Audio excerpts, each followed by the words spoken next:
Donc le sujet du jour, c'est l'alphabet international et le code Q. C'est donc le chapitre 3 du cours de F6KGL. C'est sur la vidéo numéro 3 sur les podcasts. Et c'est la page 21 du cours, le cours au format PDF euh, que vous pouvez télécharger gratuitement sur notre site internet. Donc enfin, c'est une séance qui va être quand même assez courte parce que finalement l'alphabet international, bah voilà, on voit les 26 lettres de l'alphabet. Le code Q, il y a 22 codes Q à connaître. Malheureusement, il n'y a pas vraiment de moyens mnémotechniques pour se souvenir de ces codes. Donc le mieux, c'est de les apprendre par cœur. Voilà, donc là, je les ai là sur le cours en ligne de F6KGL. Donc voilà, on va voir ces deux points-là et quelques petits points de détail euh, qu'on verra donc sur les dernières slides. On commence par le code d'épellation internationale. Donc ça, c'est un code qui est défini par le RR, donc c'est l'unité qui l'a défini. Euh, donc normalement, tout le monde, dans toutes les langues, tout le monde doit utiliser ce code d'épellation internationale. Évidemment, c'est une table internationale et vous remarquez que ce sont tous des mots d'origine anglo-saxonne et donc il faut prononcer à la manière anglo-saxonne ou anglaise. Et donc, par exemple, la lettre N, on ne va pas dire November, November, on va dire November. De même, qu'est-ce que j'ai comme mot enfin, qui n'est pas exactement le même en français. Euh, j'ai aussi là le Yankee. Alors Yankee, évidemment, c'est un mot anglais, donc tout le monde va le prononcer aussi de cette manière-là. C'est plus November voilà, qui pose problème. Évidemment, c'est pas novembre, on ne doit pas dire novembre, même si c'est dans les contacts en français. Petite remarque aussi sur la manière d'écrire les choses. Alpha, donc ça c'est la manière anglaise d'écrire alpha. En français, on écrit ALPHA. Et d'ailleurs, dans le texte français, c'est pas écrit alpha de cette manière-là, c'est écrit alpha ALPHA. De même, Zulu, ça c'est la manière française d'écrire Zulu. En anglais, on écrit ZULU, mais prononcé Zulu. Voilà. Donc, voilà. Petite remarque aussi, c'est pas du whisky, c'est du whisky. Donc, c'est pas une erreur de frappe, hein, c'est vraiment du whisky. Et les amateurs de whisky et de whisky savent faire la différence entre les deux. Voilà. Sinon, rien de particulier. Euh, voilà, si ce n'est que cet alphabet a été adopté en 1956 et auparavant c'était plutôt des analogies avec des noms de pays ou de grandes villes. Par exemple, c'était America, Baltimore, Canada. Voilà, tout au moins le début. Le seul qui est resté, c'est le cul de Québec. Et elle, peut-être le L de l'image, j'en suis pas certain. Mais voilà. Mais je crois que le L, c'était une autre chose. Mais voilà. Donc ça, c'est quelque chose qui a à apprendre par cœur, que souvent tout le monde a l'habitude d'utiliser. Remarque aussi sur le X, donc en alphabet phonétique, on appelle enfin, le X, on doit le prononcer, enfin l'épeler comme X-ray, donc rayon X. Voilà, c'est pas très intuitif, mais voilà, c'est comme ça. Voilà, je vous laisse regarder, mais il n'y a pas de, il y a rien d'extraordinaire, hein. Je pense que tout le monde connaît un peu ce, ce type de, enfin, cette table d'épellation. Donc ça, c'est la table d'épellation, et évidemment, ça doit être utilisé obligatoirement dans tous les contacts en téléphonie, notamment pour échanger les indicatifs d'appel, mais aussi pour épeler bah, son prénom, le nom de la ville, voilà. C'est l'épellation, la table d'épellation internationale. Deuxième sujet, alors c'est peut-être un peu petit, là je vais zoomer un petit peu. Est-ce qu'on peut zoomer? Yes, on peut zoomer. Voilà. Là je vais descendre un petit peu. Donc j'ai essayé de tout mettre sur une seule page, c'est pour ça que c'est peut-être un peu dense. Ah, j'étais un peu vite. Donc il y a 22 abréviations à connaître. Les abréviations au code Q, encore une fois, c'est quelque chose qui est défini au niveau international et ça servait essentiellement au trafic maritime. C'est pour ça qu'il y a des fois des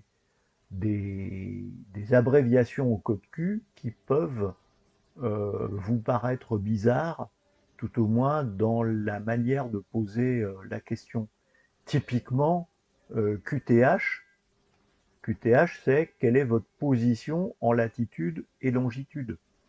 Donc là, on voit bien que c'est typiquement du trafic radio-maritime ou radio-aéronautique. Voilà. Et donc, le code Q, là, il n'y a pas tout le code Q, parce que le code Q complet, il est beaucoup plus, il doit y avoir une centaine de codes. Euh, voilà, et là, on a...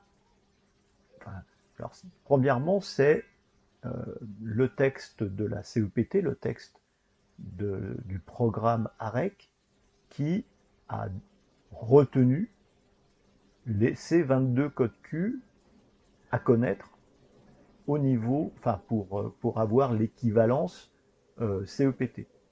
Donc ces 22, voilà, on a pris les principaux, je dirais, mais évidemment, il y en a d'autres. Voilà, donc on va les passer en revue. Malheureusement, il n'y a strictement aucune euh, manière de, enfin, il n'y a pas de, il n'y a pas de moyen mnémotechnique pour se souvenir de ce code Q. Le code Q a été au début utilisé essentiellement en morse pour écouler le trafic euh, et donc essayer d'être le plus concis possible. C'est pour ça qu'il n'y a que 3 lettres, éventuellement suivi d'un point d'interrogation quand c'est une question. Donc, il y a là, systématiquement, on a une question et une réponse ou un avis. Voilà. Donc, évidemment, à chaque fois sur le même sujet. Et donc, quand on parle, par exemple, de QRA, bah, c'est quel est le nom de la station. Alors, nom de la station, ça ne veut rien dire en tant que radio-amateur, mais par contre, ça veut dire quelque chose si vous êtes sur un bateau. Le nom de la station, c'est le nom du bateau. Un bateau, ça a déjà son nom et son port d'attache, et ça a aussi son indicatif pour la station radio. Ce sont deux choses qui sont séparées entre guillemets. D'où radio amateur, QRA en fait, on a décidé que on parlerait de la maison, le lieu d'où on émet. Voilà. Donc c'est mais la question officielle, puisque le code Q, encore une fois, a été défini au niveau de l'UIT, donc c'est une règle internationale, et donc quand on pose la question QRA point d'interrogation, c'est quel est le nom de votre station, quel est le nom du bateau sur lequel vous émettez. QRG, veuillez m'indiquer ma fréquence exacte. Donc ça c'est la question. Et la réponse c'est votre fréquence exacte est de, et puis on donne un chiffre qui correspond à la fréquence exacte. Alors de nos jours ça ne veut plus dire grand chose, puisque on sait on sait précisément sur quelle fréquence on est. Il y a une cinquantaine d'années, c'était pas trop le cas. Donc la station au sol était censée être plus fiable et donc connaître mieux la fréquence. QRH, ma fréquence varie-t-elle? Et ben voilà, votre fréquence varie si donc on doit rajouter, je suppose, derrière un chiffre, puisque si on dit, si on dit non, voilà, ça doit être un chiffre qui doit être entre 1 et 5. 1 veut dire toujours oui, et 5, ça veut dire non. 1 veut dire non, et 5 veut dire oui. Donc si on dit, par exemple, 3, ça varie un peu, mais si on dit QRH 1, ça veut dire que la réponse est non. Donc ma fréquence ne varie pas. Même chose pour QRK. QRK, c'est l'intelligibilité des signaux. Donc si pour poser la question QRK point d'interrogation, quelle est l'intelligibilité de mes signaux? Et la réponse, ça sera QRK avec une note. Donc, est-ce que vos signaux sont intelligibles? 1, non. Donc l'intelligibilité est mauvaise. Et 5, oui. Ça veut dire que l'intelligibilité est excellente. Voilà. C'est dans cette optique-là qu'il faut répondre. À chaque fois, on se pose la question, c'est quoi, de quoi on me cause? Et donc, l'intelligibilité de mes signaux, 1, 1 c'est non, et 5 c'est oui. Êtes-vous occupé? QRL, êtes-vous occupé? Donc, la réponse, ça serait QRL 1 pour dire non, et sinon, je suis occupé avec. Mais ça, c'est plutôt, voilà, c'est pas trop la réponse, êtes-vous occupé? C'est plutôt une... si quelqu'un essaye de vous contacter, vous pouvez dire QRL en disant attention, je suis déjà en contact avec un autre correspondant. QRM, êtes-vous brouillé? Donc, êtes-vous brouillé? Donc, 1, c'est non, donc je ne suis pas brouillé. Et 5, c'est oui, je suis brouillé. Et donc 5, c'est très fortement brouillé. À chaque fois, il faut se positionner de cette manière-là. Donc, différence entre brouillage et parasite. Brouillé, c'est par une autre station. Parasite, c'est par des parasites. Voilà, donc vous voyez, il y a QRM et QRN qui sont très proches l'un de l'autre. Mais évidemment, c'est le résultat, c'est que vous vous entendez mal, mais comment dire, l'origine du problème, c'est quand même deux choses différentes. QRO, dois-je augmenter ma puissance? Et si on vous dit QRO, ça veut dire qu'on vous demande d'augmenter votre puissance. Le même QRP, c'est l'inverse. c'est diminuer la puissance. QRT, dois-je cesser la transmission? Et la réponse est cesser la transmission si j'envoie QRT tout court. QRU, avez-vous quelque chose pour moi? Et QRU, je n'ai rien, donc pas de message pour vous. Ça se comprend dans le sens, enfin, dans un contexte professionnel, et on va en voir d'autres par la suite. C'est-à-dire que là, en fait, le correspondant voilà, doit écouler du trafic, des messages, à l'intention de ses clients. Et donc voilà, quelquefois, ça passait par des relais. Encore une fois, c'est pour le trafic maritime. Pensez à ça. Et donc, plutôt, donc on demandait, est-ce que vous avez quelque chose pour moi pour transmettre à quelqu'un d'autre, à une station voilà, qui pourrait servir de relais. Donc QRV, êtes-vous prêt? La réponse est je suis prêt. QRX, à quel moment me rappellerez-vous? Et donc dans la réponse QRX, donc je vous rappellerai, alors on donne un chiffre ou 4 chiffres pour donner l'heure, et puis aussi la fréquence. Donc la fréquence, soit on met en kilohertz ou en mégahertz, selon le contexte. Hein. Donc voilà. Donc,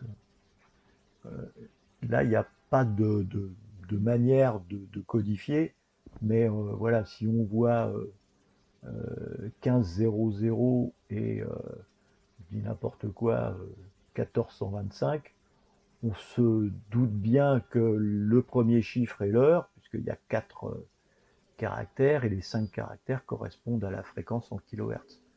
Voilà. Après, c'est du contexte qui est peut-être pas toujours évident, mais voilà, quand on trafique, on a un peu l'habitude de ce genre de réponse.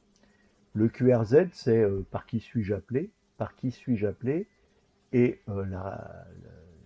l'avis, c'est pas en l'occurrence une réponse ni un avis, c'est juste on vous signale que vous êtes appelé par telle station sur une fréquence qui n'est pas la fréquence sur laquelle vous êtes en train d'écouter, évidemment. QSA, donc ça va en face du QRK. QSA, c'est la force des signaux. Et donc QSA, c'est la force des signaux 1. Quelle est la force de mes signaux? Ou plus exactement, est-ce que mes signaux sont forts? 1, non. 5, oui. Donc 1, à peine perceptible. 5, la force de mes signaux est très forte. Vous remarquez au passage que dans le trafic radioamateur, on a inversé QRK et QSA. QSA, c'est l'intelligence, QSA, c'est l'intelligibilité, pardon, du message, et QRK, c'est la force des signaux. QRK, dans le trafic radioamateur, c'est les points du S-mètre. Donc c'est la force des signaux. Et ici, dans le code Q de l'UIT, ces deux codes-là ont été inversés. Donc ça, c'est une très vieille histoire que je raconte dans le cours, mais voilà, qui date de presque un siècle. Et les radioamateurs ont gardé cette habitude de dire que l'intelligibilité, c'est le QSA, et le QRK, la force des signaux. Voilà. Alors que dans le code Q de l'UIT, celui qui a à connaître évidemment pour passer l'examen, eh bien c'est l'inverse. QSB, la force de mes signaux varie-t-elle? Voilà, et donc la vie ou alors c'est pas oui, c'est un avis, c'est une remarque, plus exactement. La force de vos signaux varie. QSL, pouvez-vous me donner accusé de réception? Alors ça, encore une fois, c'est dans un contexte de trafic radio maritime, où passer des messages est voilà, c'est une activité commerciale. Et donc accuser réception, ça veut dire que avec cet accusé de réception, vous allez pouvoir facturer votre correspondant. Donc voilà. Pour nous, radioamateurs, ça veut strictement rien dire, si ce n'est accusé de réception, c'est confirmer le contact euh, à travers une carte de, de confirmation de contact qu'on appelle une carte QSL. QSO, pouvez-vous communiquer directement avec une autre station ou par relais? Donc ça, c'est bien pour écouler du trafic pour un client à travers un réseau de stations. Ça, typiquement, c'est du trafic commercial. Pouvez-vous retransmettre le message à une autre station gratuitement? C'est quelque chose, enfin nous, radioamateurs, on ne parle pas du gratuitement. On retransmet un message, c'est tout. C'est toujours nous gratuitement, puisqu'on n'a pas le droit de faire du commerce de notre activité. QSY, dois-je passer à la transmission sur une autre fréquence? Donc, dois-je changer de fréquence? Évidemment, la réponse est QSY et on donne la nouvelle fréquence sur laquelle on doit se retrouver. QTH, on en parlait tout à l'heure, la position en latitude et longitude, qui évidemment pour nous radioamateurs ne veut pas dire grand chose. QTH, nous, c'est plutôt la ville, la localisation, la ville d'où on l'émet. Ça donne aussi une idée de la position, on est bien d'accord, mais voilà, latitude et longitude, pas vraiment. Et enfin, le dernier code, qui est QTR, c'est quelle est l'heure exacte. Alors, de nos jours, encore une fois, c'est comme la fréquence exacte. Tout le monde a à peu près l'heure exacte à presque la seconde près, souvent, avec tous les téléphones portables et les ordinateurs. Il y a une cinquantaine d'années, cette heure exacte était très importante pour déterminer la position en longitude, pas trop latitude, mais surtout longitude. Voilà, donc ces 22 codes sont évidemment à connaître par cœur. Je reviens ici.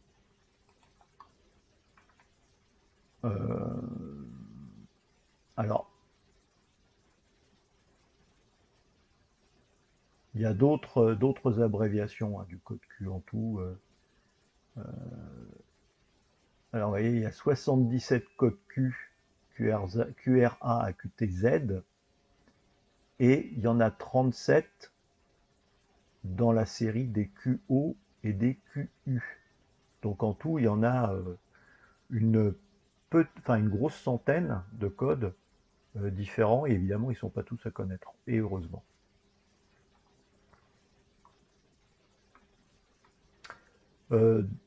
J'ai profité de ce chapitre pour parler du déroulement d'un contact. C'est relativement simple. La décision ARCEP, elle impose 3 choses. Premièrement, c'est transmettre l'indicatif à de courts intervalles et au moins au début et à la fin de toute période d'émission, et au moins toutes les 15 minutes lorsque si la période d'émission dure plus de 15 minutes. Et ça, c'est valable pour toutes les stations, y compris les satellites, les relais et les balises. C'est pour ça que de temps en temps, le relais, enfin tout moins si le contact est trop long, le relais se coupe et passe son indicatif. Donc, il faut transmettre son indicatif à de courts intervalles. Ça, alors, plus précisément, ça, c'est le RR qui dit ça, à de courts intervalles. Avec ça, voilà. Et dans la décision ARCEP, eh bien, on explicite ce que veut dire à courts intervalles. C'est au début et à la fin de toute période d'émission, et au moins toutes les 15 minutes. Deuxième chose, il faut s'assurer que les émissions que l'on va faire ne brouilleront pas des émissions déjà en cours. Et donc, voilà, clairement, il vaut mieux écouter la bande, voir s'il n'y a pas quelqu'un, et seulement après, lancer appel ou appeler une station. Voilà, donc ne pas brouiller, c'est très important. Et enfin, troisième chose, c'est ne pas utiliser la même fréquence en permanence. C'est-à-dire que c'est pas parce que vous allez donner votre indicatif toutes les 15 minutes que pour autant vous allez pouvoir utiliser la même fréquence 24 heures sur 24. Voilà. Donc voilà, il n'y a qu'un seul cas où on peut utiliser la même fréquence en permanence, ce sont le cas des balises, dont on parlera un peu plus tard. Mais voilà. Mais ça, ce sont des stations très particulières. Et de toute façon, les balises, c'est comme toutes les stations radio, ça donne aussi, ça doit transmettre toutes les 15 minutes au moins son indicatif. Voilà. Et c'est la seule dérogation sur ces stations particulières que sont les balises. De toute façon, c'est la fonction même d'une balise. Ça émet H24 pour justement faire soit des études de propagation, ou enfin généralement ça tourne autour de ça. Voilà. Autre chose, l'utilisation de deux fréquences différentes, l'une pour l'émission, l'autre pour la réception, est autorisée, puisque je rappelle que l'écoute est libre, et ce n'est que l'émission qui est réglementée, mais rien ne vous oblige à recevoir et émettre sur la même fréquence. Et ce que l'on va vous demander, c'est juste émettre dans les conditions autorisées par la classe de l'opérateur. C'est-à-dire sur des fréquences autorisées à l'endroit où vous êtes, et évidemment avec la puissance aussi autorisée. Donc rien ne vous oblige à écouter la réponse, si ça passe par relais notamment, sur une bande sur laquelle vous n'avez pas de droit. Typiquement, les ex-classe 3, donc les F0, peuvent émettre sur 144 et recevoir sur 432 mégas. Ça ne pose aucun problème puisque ce qui est visé là, c'est uniquement la partie émission.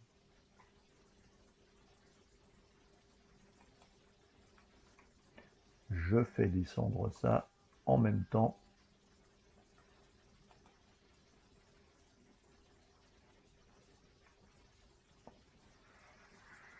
Alors, sur la teneur des conversations, parce qu'il y a quelques questions là-dessus aussi. Donc, la décision ARCEP rappelle les dispositions qui sont indiquées dans le RR. Et donc ça, c'est le S25 du RR. Les transmissions entre stations doivent se limiter à des communications en rapport avec l'objet du service d'amateur et à des remarques d'un caractère purement personnel. Voilà, donc l'objet du service d'amateur, je rappelle, c'est l'étude de tout ce qui est radioélectricité et radiocommunication. Donc ça limite quand même. Il est interdit de coder les transmissions pour en obscurcir le sens. Alors, attention, quand on parle en réglementation de coder, en fait, il faut plus traduire ça par crypter. Crypter, c'est cryptos en grec, ça veut dire cacher. Donc quand vous cryptez, ça veut dire que vous cachez le sens aux autres correspondants. Alors que coder, ce n'est pas réellement, enfin les autres correspondants comprennent ce que vous dites. C'est un code. Typiquement, le Morse est un code. Et le code de Morse n'est pas interdit. Pourquoi? C'est que tout le monde sait, enfin tout le monde, on peut facilement trouver comment décoder du Morse. Et donc on n'a pas obscurci le sens comment dire, du message. Tout le monde peut comprendre ce dont on parle. Alors il n'y a qu'une seule exception, c'est quand il s'agit de signaux de commande de satellites, puisque les satellites, on le verra après, ils doivent avoir un système d'arrêt d'urgence au cas où ils feraient des brouillages. Les relais, a priori, doivent être dans le même cas. Donc il doit y avoir systématiquement un système d'arrêt d'urgence. Quand c'est des relais, on peut supposer que ça peut se faire via une information informatique.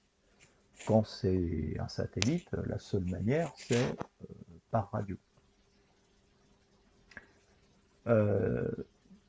Troisième chose, les stations d'amateurs ne peuvent être utilisées pour transmettre des communications en provenance ou à destination de tierces personnes non radioamateurs, sauf dans des situations d'urgence pour les secours en cas de catastrophe. Donc ça, évidemment, nos stations ne permettent pas, enfin, ne sont pas autorisées à transmettre des informations personnelles. Ça me semble, et d'autant plus, alors personnel entre deux radioamateurs, mais aussi des, des informations à des tiers. Évidemment, ce n'est pas du tout le but de notre activité. En revanche, dans des cas particuliers, dans les situations d'urgence ou pour les secours en cas de catastrophe, c'est la fameuse résolution 646 ou la 644. Donc là, on peut utiliser les stations radioamateurs, notamment pour écouler du trafic de sécurité civile. Les teneurs des conversations autorisées, là, on se fait une liste de ce que l'on a le droit de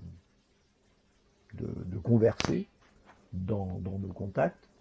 Évidemment, on a le droit de parler de radioélectricité, d'informatique, d'astronomie. Alors, l'astronomie, oui, l'astrologie, non. Ça, c'est le piège classique de la NFR. De la météorologie, compte tenu d'une revue technique, oui, mais évidemment, on ne fait pas de pub pour la revue. Enfin, on dit, on a vu ça dans une revue, mais voilà, faut faire attention à pas essayer de faire de la vente de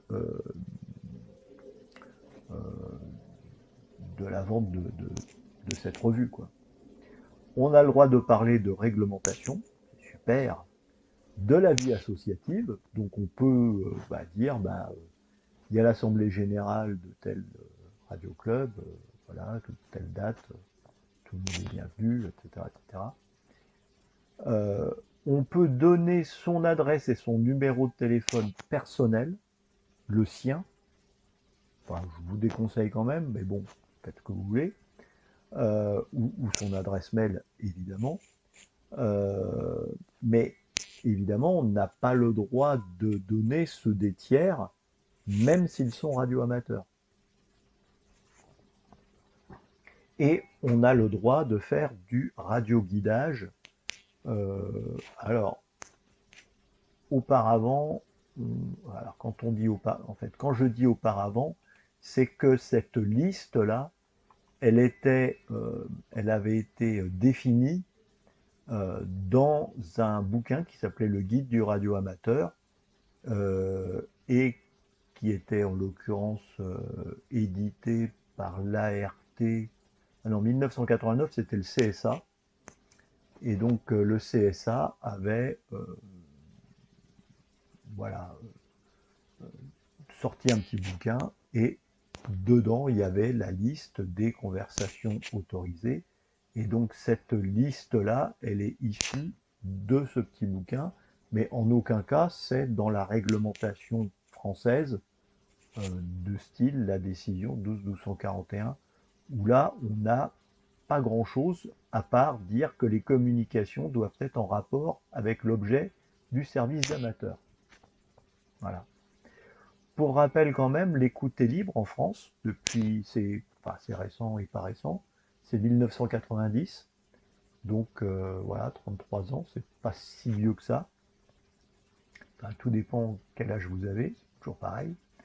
Donc même si l'écoute est libre sur toutes les fréquences, euh, on doit veiller à respecter le secret des correspondants. C'est-à-dire que si vous captez, même involontairement, une conversation, vous n'avez pas le droit de la communiquer à quelqu'un d'autre. Sinon, vous tombez sur le coup. Alors, le L226 du Code pénal, c'est tout ce qui est non seulement droit à l'image, mais aussi tout ce qui est vie privée vis-à-vis des tiers. Donc, alors, notamment le 220, enfin, il y a un alinéa dans le 226 qui parle du droit à l'image, où il était dit que vous n'avez pas le droit de diffuser des images prises sur, sur, sur une zone privée. Voilà.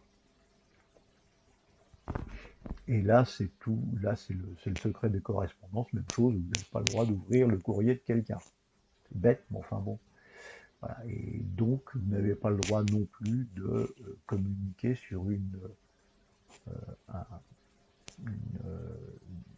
correspondance, un contact que vous auriez capté, même involontairement.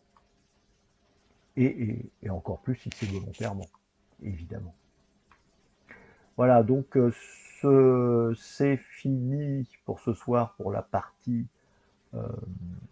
comment résumé du cours. On va redescendre là, mais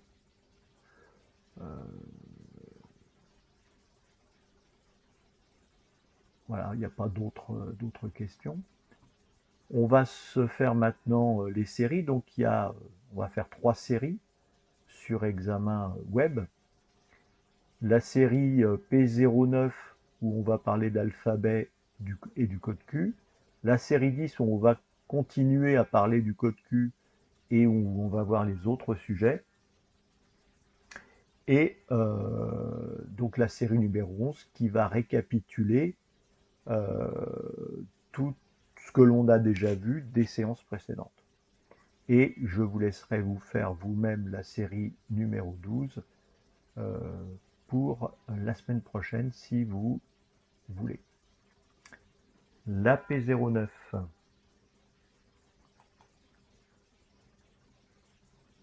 Alors, en alphabet phonétique, comment épelle-t-on les lettres G et T? Alors, G et T, G c'est go. Alors, on va revenir sur ici, voilà, on va faire une anti-sèche. Donc c'est golf et tango. G golf, T tango. Tango, voilà là. Golf et tango. En alphabet phonétique, comment appelle-t-on la lettre R? R, Roméo.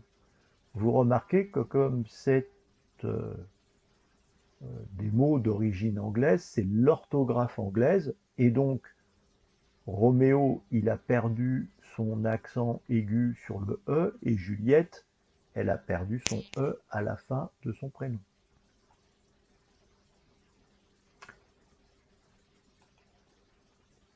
En alphabet phonétique, comment appelle-t-on les lettres Y et Z? Y, Yankee, Z, Zulu. Yankee et Zulu. Alors, Zanzibar, c'était sur le code d'alphabet phonétique avant 1956.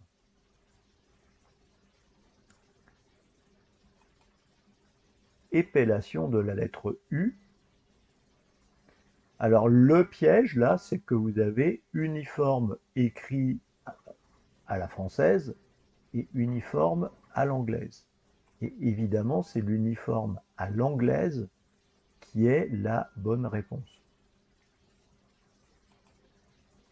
Épellation correcte de la lettre F, c'est Foxtrot. Auparavant, c'était Florida.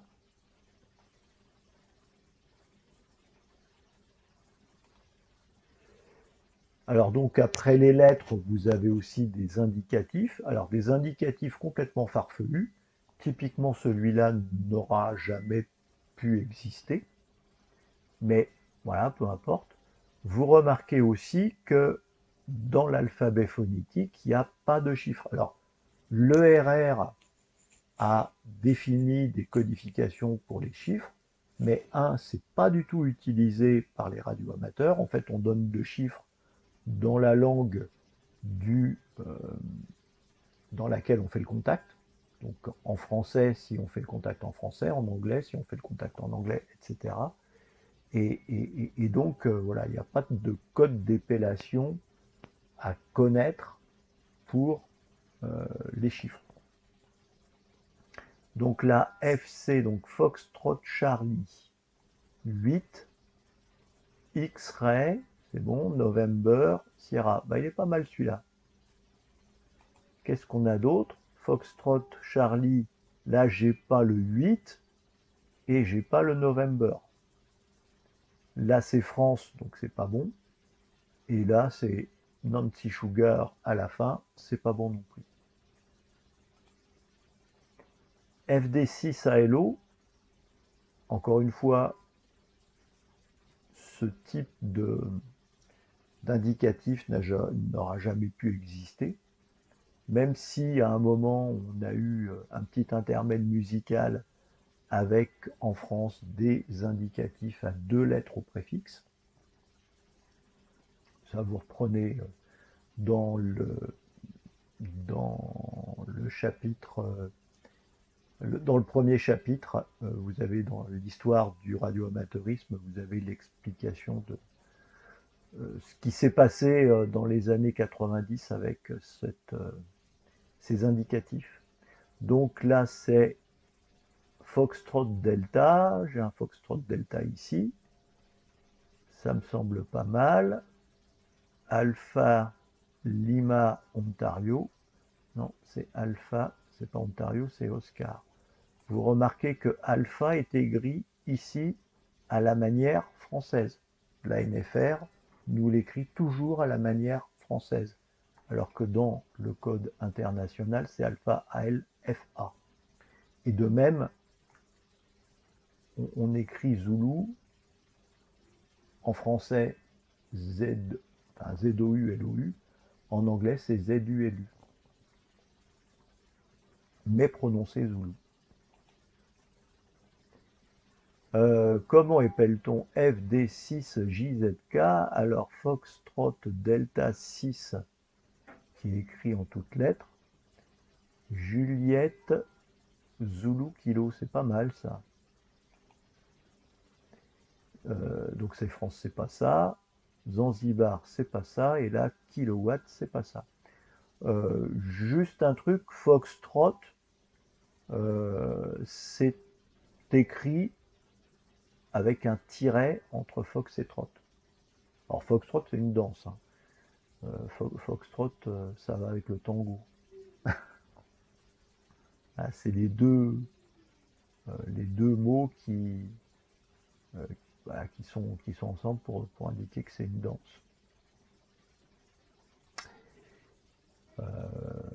Alors, comment s'appelle les fuites DAX?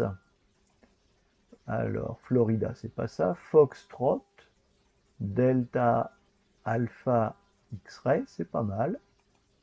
Ici, America, c'est pas là. Et Denise André Xavier, c'est pas ça du tout. Ça, c'est plutôt l'alphabet d'épellation des PTT, ça.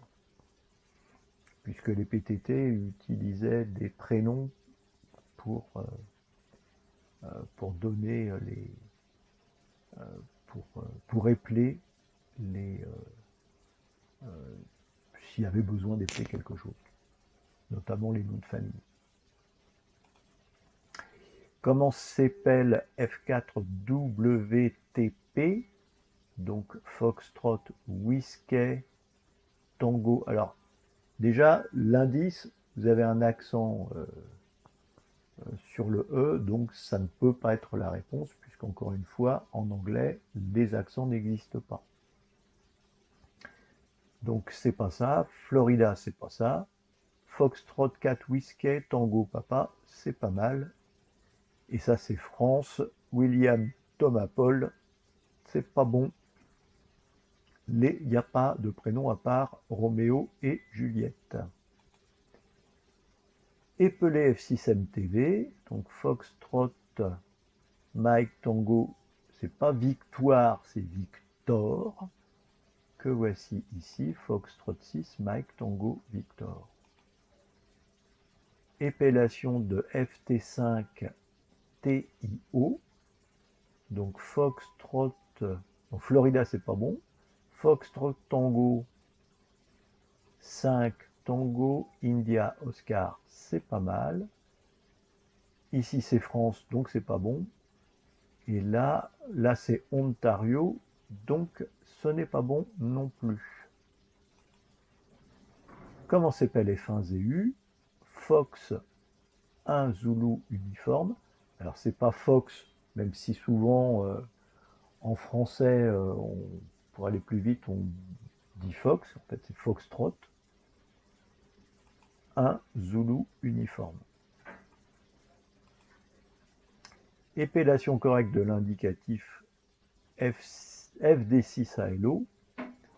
Alors Foxtrot Delta 6 Alpha Lima Oscar, ça c'est pas mal.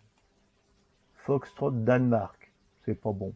France, c'est pas bon. Florida, c'est pas bon. Épellation correcte de FD2LBK. Alors, Foxtrot Delta. Alors, Lima Bravo Kilo. Ça, c'est pas mal. Lima Boston, c'est pas bon. Londres, c'est pas bon. Lima Bravo Kilowatt, ce n'est pas bon. Épeler le mot. Alors ça, j'ai eu qu'une seule fois un nom propre, je ne sais pas ce que c'est, à épeler. Voilà, d'Iris. Je ne sais pas ce que c'est. Nom de ville, aucune idée. Alors, donc c'est Delta, c'est bon, Yankee, Romeo, India, c'est... Ah bah à chaque fois c'est la première, là, c'est un coup extraordinaire. C'est pas toujours le cas, hein, je vous rassure, c'est pas toujours la première. Donc là, on a terminé avec l'alphabet phonétique. Bon, voilà, au bout d'un moment, ça tourne toujours en rond. Donc, voilà, et on va passer maintenant au code Q, qui est un peu plus tordu quand même. Quel est le code pour vous êtes appelé par HB9XYZ. Alors, vous êtes appelé par, c'est donc QRZ. QRZ, point d'interrogation, par qui suis-je appelé? Vous êtes appelé par HB9XYZ, eh bien c'est QRZ HB9XYZ. Et voilà, et on aurait pu aussi préciser sur quelle fréquence, et dans ce cas-là, on indique la fréquence derrière en kilohertz, pourquoi pas, mais voilà, on peut aussi donner la fréquence en mégahertz, et ça va donner plutôt la bande dans ce cas-là. Autant être précis et donner la fréquence. Quel est le code pour QRA? QRA, alors, il n'y a pas de point d'interrogation, donc normalement c'est dans la deuxième colonne. Et là, je n'ai rien pour vous. Le nom de ma station est, là c'est exactement ce qui est écrit, donc ça tombe bien. Et ce n'est pas les autres réponses proposées.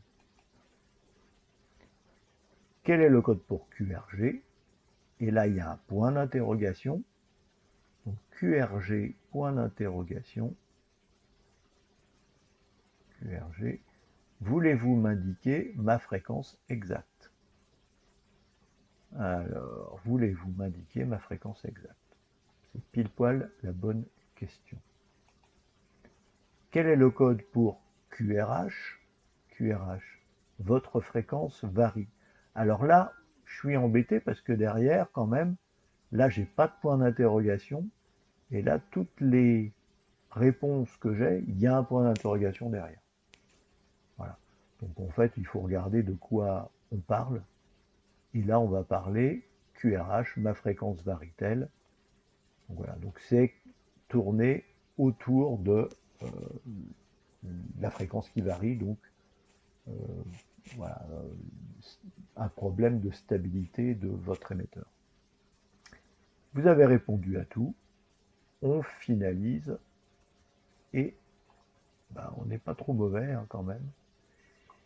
Voilà, donc le premier examen est fait, on va faire le deuxième, la suite. Je remonte, hop. Donc ça c'est la suite du code Q. Comment traduit-on quel est le nom de votre station? Quel est le nom de votre station? C'est QRA. Donc là, on peut l'avoir dans un sens, c'est-à-dire que on vous demande ce que veut dire le code Q, ou dans l'autre sens, comment exprimer en code Q une phrase.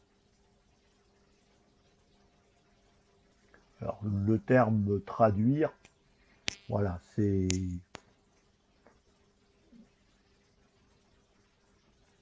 voilà, j'aurais pas utilisé ce mot-là. Je sais pas ce que j'aurais utilisé, mais voilà, ou quel est le code pour quel est le nom de votre station, par exemple. Comment traduit-on? Voulez-vous m'indiquer la fréquence exacte ou la fréquence exacte est? Donc là, il y a les deux. Là. Donc en fait, il faut, voilà, quand on parle de fréquence, donc on est sur du QRG.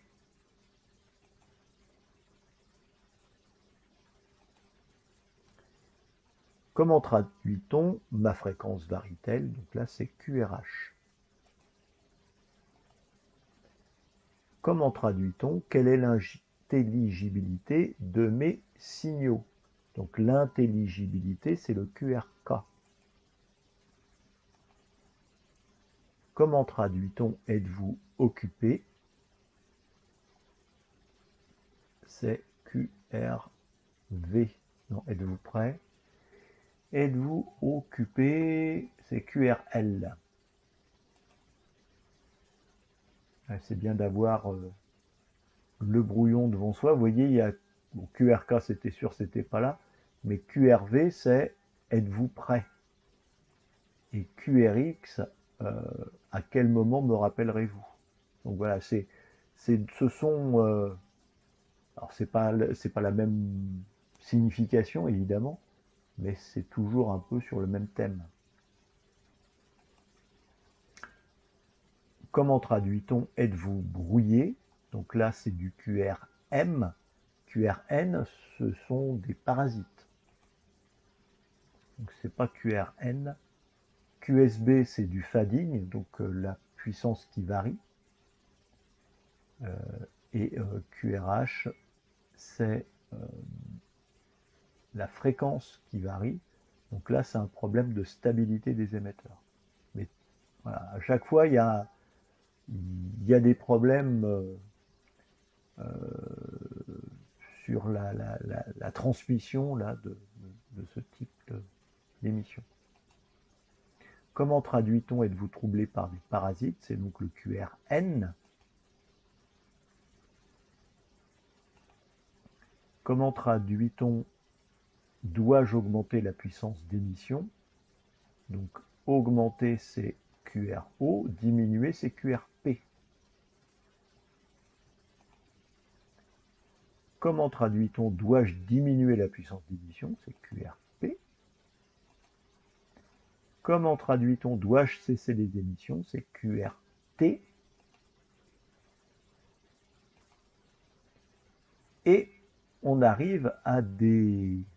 Alors, ces abréviations, petit retour en arrière, elles sont issues du texte français, mais antérieures à la 2012-1241, à un moment où il y avait encore un examen de morse, puisque à l'époque il y avait 3 classes d'opérateurs. Il y avait les novices, les téléphonistes et les télégraphistes.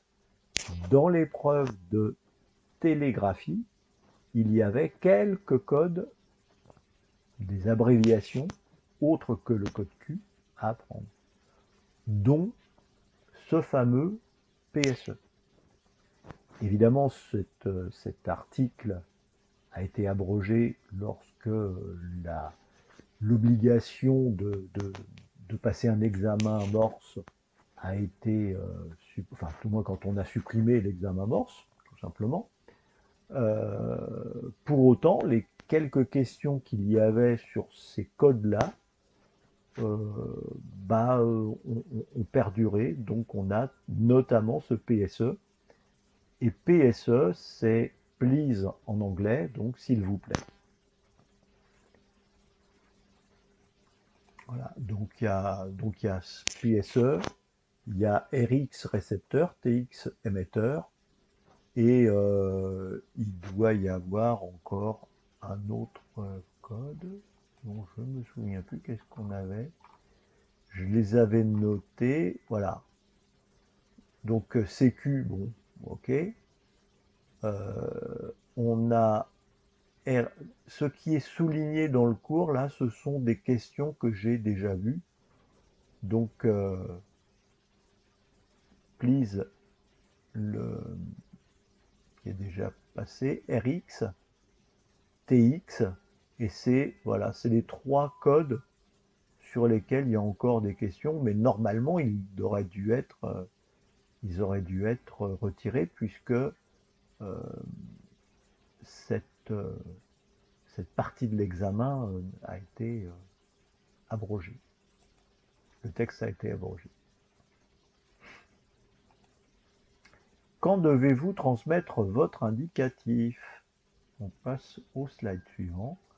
On doit transmettre son indicatif à 2 courts intervalles, mais ok, c'est pas super comme indication, au moins au début et à la fin de toute période d'émission, et au moins toutes les 15 minutes. À chaque fois que le correspondant le demande, non. Au moins au début et à la fin de chaque transmission, oui.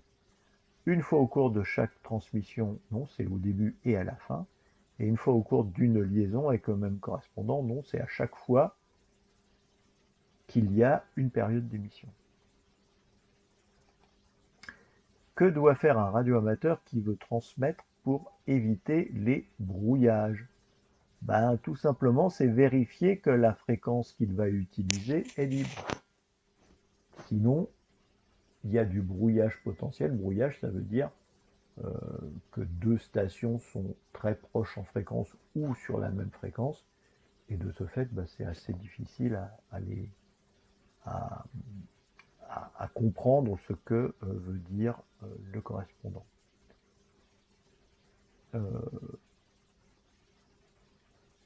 Donc évidemment, éviter d'émettre en dehors des fréquences autorisées, ne rien faire si son matériel est homologué, bah non, et demander aux autres opérateurs de quitter la fréquence utilisée, ça c'est pareil, c'est pas extraordinaire comme chose. Donc il vaut mieux écouter avant de passer en émission. À quoi se rapporte le S25-2A du RR publié après la CMR de 2003? Et donc ça, c'est cette CRR de 2003, elle a pris la résolution 646. Et donc ce sont l'utilisation des bandes radioamateurs en cas de catastrophe et pour les opérations de secours.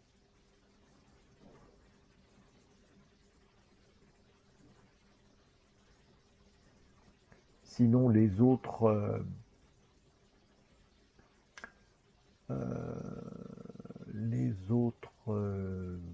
points, il n'y a pas besoin de connaître le code Morse pour émettre sur des bandes inférieures à 30 mégas.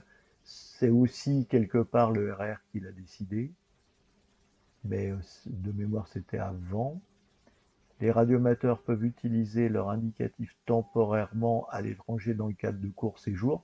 Ça, c'est pas le S25, c'est une recommandation CEPT. Et le codage des communications radioamateurs est autorisé uniquement pour les stations de commande de satellites. Alors ça, c'est une bonne question. Je vais peut-être effacer la réponse parce qu'il y a peut-être un piège là-dedans.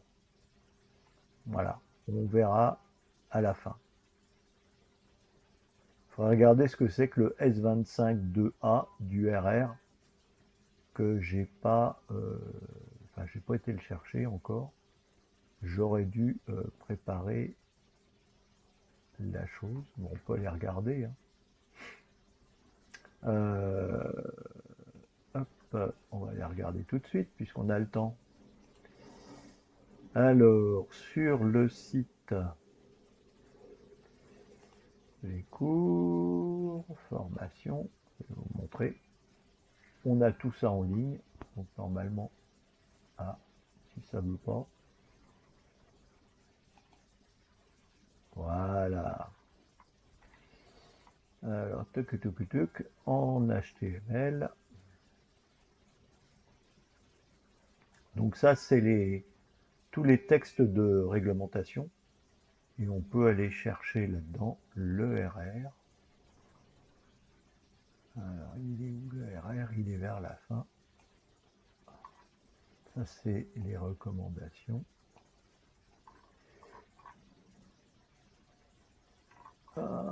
Tuc.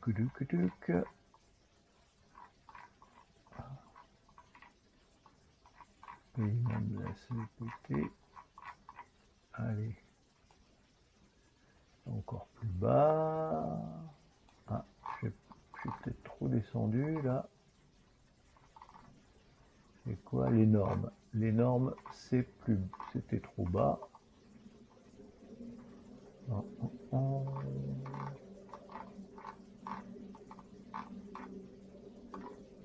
Alors, ah bah non. Ah, voilà, on y arrive. Alors, le 25A, il est interdit de coder les transmissions entre les stations d'amateurs de différents pays pour en obscurcir le sens, sauf s'il s'agit des signaux de commande échangés entre des stations terriennes de commande et les stations spatiales du service d'amateurs par satellite. Et donc ça a bien été mis à jour lors de la CMR 2003. Donc on revient là-dessus. là-dessus, et c'est l'histoire des stations satellites.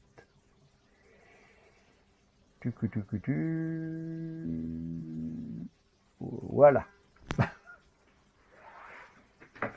Si on ne sait pas ce que c'est que le 25, voilà, mais ça aurait pu être deux autres. Celle-ci non, mais ça aurait pu être deux autres. Voilà. Pouvez-vous accepter de retransmettre un message commercial? Bah non, en aucun cas. On n'a pas le droit de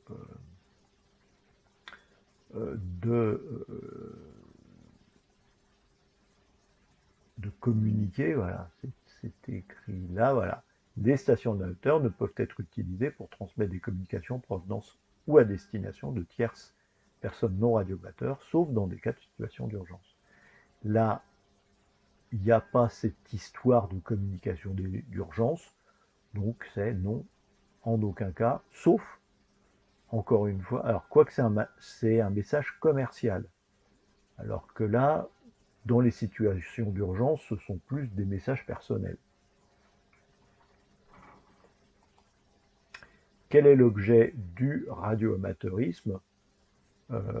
Voilà, convivialité, aide aux accidents de la route, conception de réseaux privés, bah non, c'est radioguidage. Alors pas que, évidemment, mais voilà. Alors cette question posée de cette manière-là, voilà, ça m'interpelle un petit peu, parce que ce n'est pas l'objet du radioamateurisme, ce sont les conversations autorisées.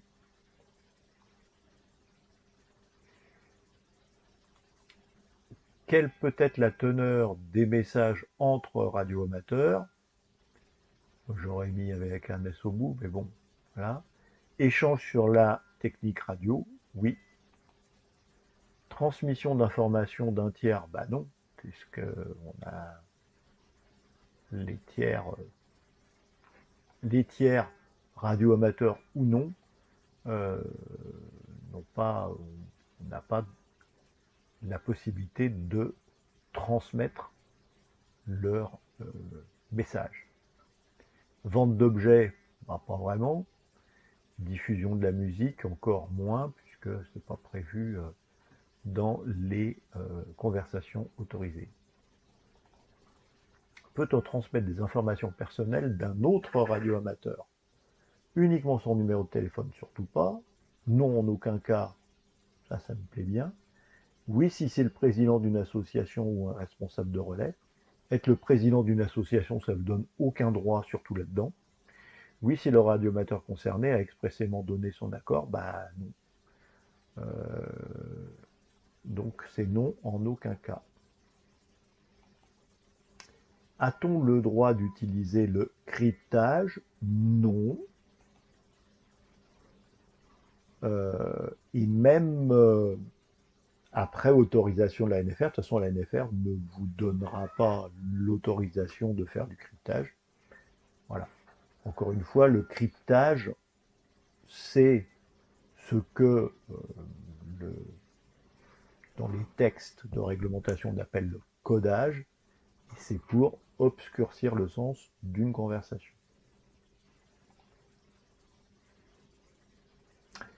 En France, l'écoute des fréquences est alors libre, mais vous devez posséder une carte d'écouteur. Ça, c'est plus obligatoire. Enfin, la carte d'écouteur a été supprimée en 1990. Interdite la nuit, je ne vois pas pourquoi. Et soumise à réglementation, non. L'écoute des fréquences est libre. Et on a fini. Et on a tout bon. Dernier slide. Donc c'est le numéro 11. Donc ça, c'est une récap de tout ce que l'on a fait depuis le début. Donc je reviens aux premières vidéos. C'est dans l'ordre, normalement à peu près. De quoi traite la résolution 640 de l'unité? Alors celle-là, la 640. Là, on en est à la 646. En fait, elles traitaient toutes des catastrophes, de protection du public et de secours en cas de catastrophe, PPDR en anglais. Et cette première, la 640, elle ne parlait que de l'utilisation des fréquences radioamateurs qu'en cas de catastrophe naturelle. Maintenant, ça s'est un peu élargi et c'est plus que les catastrophes naturelles, c'est en cas de catastrophe tout court, donc naturelle ou industrielle, ou tout ce qu'on veut. Enfin, pas que naturelle. La recommandation 6102, elle parle de quoi? C'est le programme d'examen, donc facilite les échanges, donne un certificat européen équivalent, donc c'est mon fameux programme. Donc, qui dit programme dit des équivalences, du coup, et en tout cas pas les autres réponses. Quel symbole désigne une émission en double bande latérale? Donc on va passer à présent ici aux classes d'émission. Donc double bande latérale, c'est la lettre A. Symbole de la modulation d'amplitude, bande latérale unique, porteuse réduite, signal analogique, transmission de données. Donc la BLU, porteuse réduite, c'est un c'est un R, pardon, porteuse réduite, R. Signal analogique 3, transmission de données D, donc R3D. Franchement, je ne sais pas ce que c'est, hein, mais je ne pense pas que ce soit possible à coder une classe de transmission de une classe d'émission de cette manière. Mais bon, peu importe. Comment une largeur de bande de XXX est exprimée? Alors ça, c'est une largeur, on ne sait pas de quoi, enfin quelle est cette largeur de bande, et on vous demande de comment, enfin quel serait son code. Donc on a un chiffre, virgule, deux autres chiffres, et c'est en mégahertz, donc le M prend la place ici de la virgule, et donc on a un chiffre, M, et deux chiffres. Le seul code de cette manière, c'est celui-là. Voilà. Donc c'est ce fameux préfixe qui indique la largeur du signal transmis. C'est une question assez tordue. Quelle est la largeur de bande occupée maximum sur 51 900? Sur 50 mégas, c'est 12 kHz. Ici. Quelle est la bande autorisée sans exclusivité aux radioamateurs? Donc ça veut dire que c'est une bande partagée à égalité de droit ou secondaire. Les fréquences. Alors, 24 890, 24 990. C'est quoi? Elle est en statut A, donc on est primaire. 7 à 700, on est primaire et même ça va jusqu'à 7200 et 7300 en région 2. 430, 434, on est bien ici en statut C, donc en statut secondaire pour la partie 430 à 434 et quelle que soit ici la zone, enfin la région de l'UIT. On est partout sur un statut C. 144, 146, on vérifie quand même, c'est un statut A, donc c'est primaire.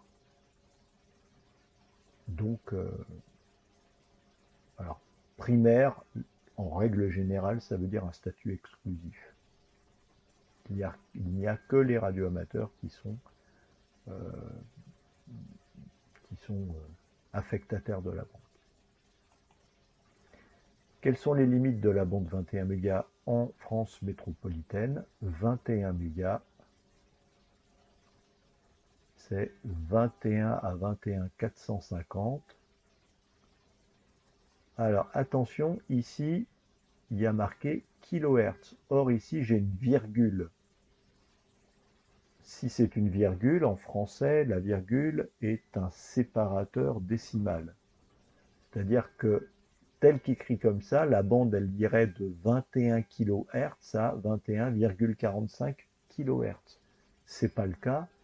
C'est 21, alors c'est 21 000 à 21 450 kHz ou 21 à 21 450 MHz. Donc là, c'est faire attention. Ça, c'est des pièges où on peut tomber assez facilement. Quelle est la largeur de la bande des 10 mégas? Mes 10 mégas, elle fait 50 kHz.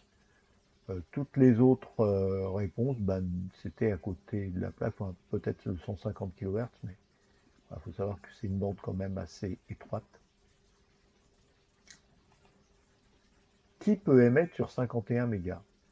Les radioamateurs émettant depuis certains départements, tous les radioamateurs de la classe unique, tous les radioamateurs émettant en dehors de certains départements. Donc ce sont tous les radioamateurs de la classe unique. La réponse tous les radioamateurs est fausse, puisque les radioamateurs de classe 3, de l'ex-classe 3, donc les novices, n'ont pas le droit d'émettre sur cette fréquence, sur cette bande. Quelle est la puissance autorisée à un radioamateur de classe 2 sur la fréquence 14,022 MHz en mode A1A, donc en morse? La puissance, c'est 500 watts, puisque je suis en dessous de 28 mégas.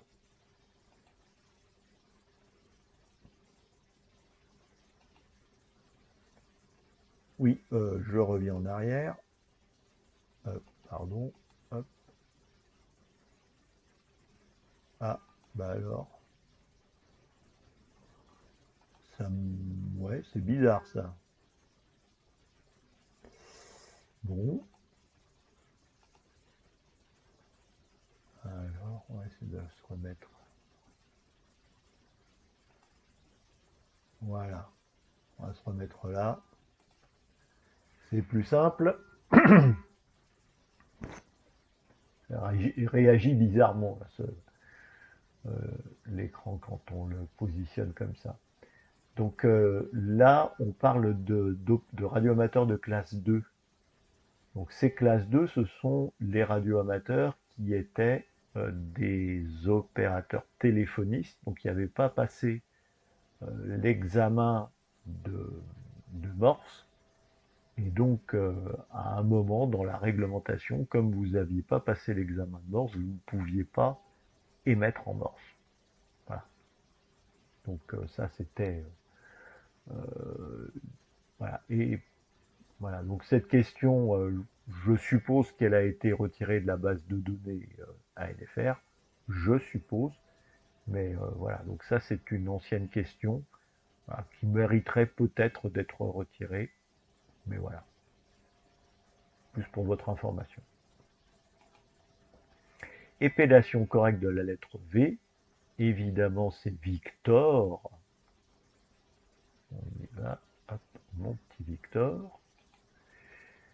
Épellation correcte d'un indicatif, FD7XYZ, France, c'est pas bon, Foxtrot Delta 7, X-Ray Yokohama, c'est peut-être Yokohama, peut-être, mais c'est pas ça de toute façon. Foxtrot Delta 7, X-Ray Yankee Zanzibar, c'est pas Zanzibar. Foxtrot Delta 7, X-Ray Yankee Zulu, je valide. Quel est le code pour QRO? QRO, dois-je augmenter la puissance d'émission? Dois-je augmenter la puissance d'émission? Comment traduit-on quelle est l'heure exacte? Quelle est l'heure exacte? C'est QTR. Et normalement, on devrait avoir un point d'interrogation à la fin. Comment traduit-on dois-je cesser la transmission? C'est QRT. QRT, dois-je cesser la transmission? Et même remarque, en théorie, il devrait y avoir un point d'interrogation après le code Q. Que signifient les lettres RX? C'est ce dont on parlait tout à l'heure quand on était sur la page du cours. Voilà. RX, c'est donc le récepteur. Alors, là, en l'occurrence, c'est,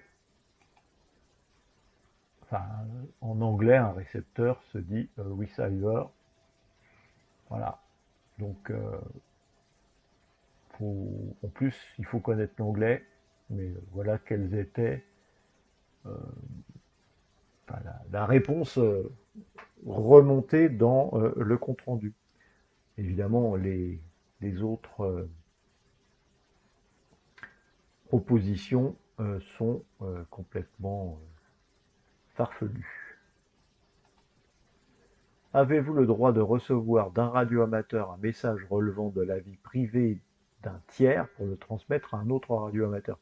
Évidemment, tout ça, c'est interdit, sauf encore une fois, en cas de catastrophe. Est-ce qu'on parle de ça? Alors oui, parce que le message n'est pas destiné à moi-même. Bon, alors ça, c'est une mauvaise réponse. Non, des informations relevant de la privée ne doivent pas être transmises. Non, des informations d'un radioamateur destinées à un autre radioamateur ne doivent pas être transmises. Oui, des informations d'un radioamateur destinées à... Donc, de toute façon, c'est non. Et puis, c'est relevant de la vie privée, puisque là, on dit un message relevant de la vie privée. Donc, comme c'est un message relevant de la vie privée, quelle que soit l'origine du message, c'est interdit, encore une fois, sauf en cas de catastrophe. Euh, mais généralement, c'est plutôt des messages euh, de, de secours ou de dire qu'on est en sécurité. Voilà. Donc, en cas de catastrophe.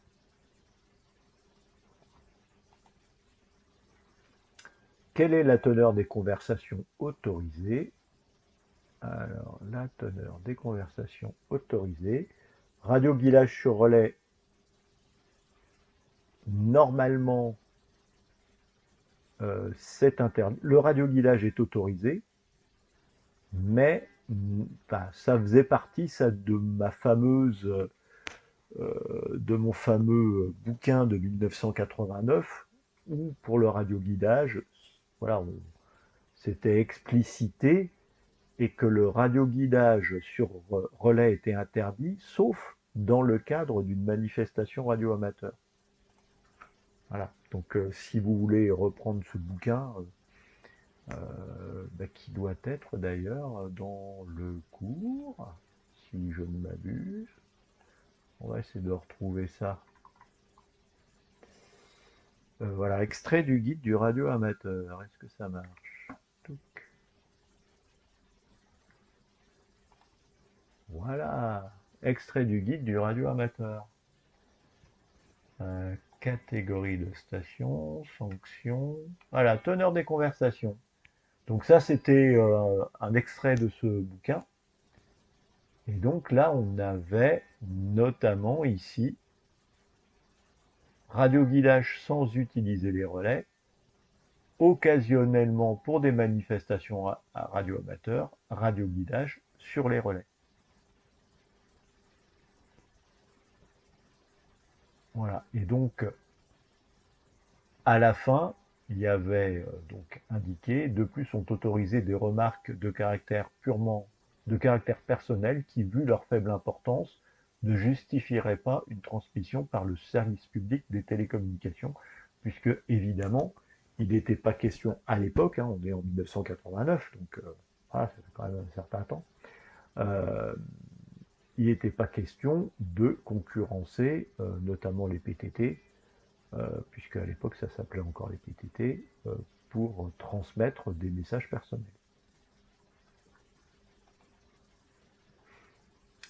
Voilà. Et la dernière question, dans quelles conditions les communications entre la Terre et un satellite radioamateur peuvent-elles coder uniquement les commandes d'arrêt du satellite? On a tout terminé. On va pouvoir regarder les résultats et on a tout bon. Voilà, je vous laisse terminer par cette série 12 qui reprend à peu près les mêmes idées que ce que l'on a fait là avec cette série 11. Et voilà, on se retrouve donc la semaine prochaine. D'ici là, bon week-end à tous et j'espère vous retrouver la semaine prochaine pour d'autres aventures. Bye bye.